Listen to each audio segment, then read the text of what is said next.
vững vàng chân bước bạn ơi.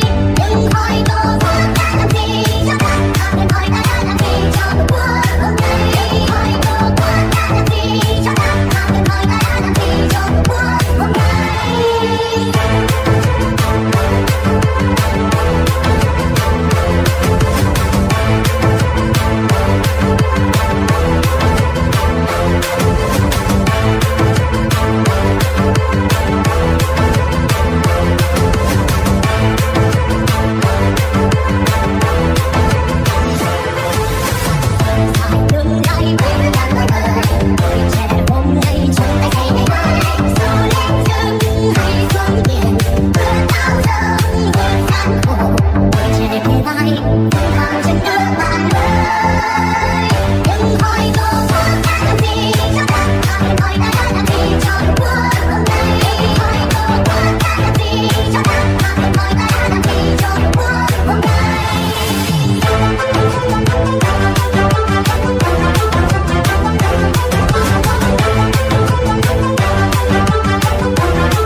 Ai vững vàng chân bước bạn ơi.